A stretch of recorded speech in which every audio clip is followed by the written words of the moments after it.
இது நாங்கள் கூர்க்கான்னு சொல்லுவோம். இதுக்கு சிறுகிழங்குன்னு தமிழில் சொல்லுவாங்க.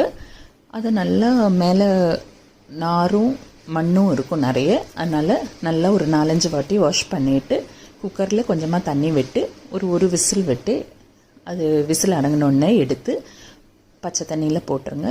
அந்த தோல் மேலேருந்து வரும். ஃபுல்லாத்தையும் எடுத்து தோல் கையால் எடுத்து முடியும்போது இந்த மாதிரி குட்டி குட்டியாக சில மண் உள்ளே இருக்கும். அதனால் அது கத்தியால் எடுத்து ஃபுல்லாக க்ளீன் ஆகிடுச்சுன்னா நல்லா சின்ன சின்ன துண்டுகளாக வெட்டிக்கோங்க. ஏன்னா இதில் மண் நிறைய கிடைக்கலாம். அதனால் கொஞ்சம் கேர்ஃபுல்லாக இதை க்ளீன் பண்ணணும். அதுக்கப்புறம் கடாயில் எண்ணெய் ஊற்றி நாங்கள் தேங்காய் எண்ணெய் தான் சேர்ப்போம்.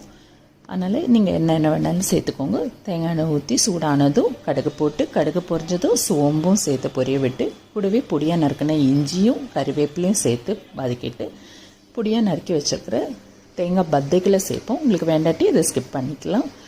அதையும் சேர்த்து நல்லா வதக்கிட்டு சின்ன வெங்காயம் பெரிய வெங்காயம் கலந்த மாதிரி சேர்த்து கூடவே தேவைக்கேற்ப உப்பும் மஞ்சள் தூளும் சேர்த்து நல்லா வதக்கிக்கோங்க.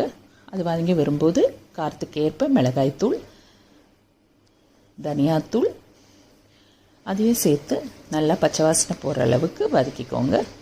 அது வதங்கி வந்ததும் இந்த வெட்டி வச்சுருக்கிற கூர்க்காவை அதில் சேர்த்து நல்லா மிக்ஸ் பண்ணிக்கோங்க. இப்போது தண்ணியை கொஞ்சமாக தெளித்து விட்டு மூடி போட்டு அதை நல்லா வேக விடுங்க. நடுவில் திறந்து பார்த்து அது வெந்துச்சான்னு பாருங்கள். அப்படி வேகலைன்னா திரும்பவும் மிக்ஸ் பண்ணிவிட்டு நல்லா வேக விடுங்க. அது ஒரு மாதிரி ரொம்ப வேகக்கூடாது, நல்லா இருக்காது. கொஞ்சம் கடிக்கிற மாதிரி இருக்கணும். அதுதான் அதோட ஸ்டேஜ். அந்த மாதிரி வெந்து வந்ததும் இறக்கினீங்கன்னா ஸ்டைலில் பண்ண சூப்பர் டேஸ்டான கூர்க்கா வறுவல்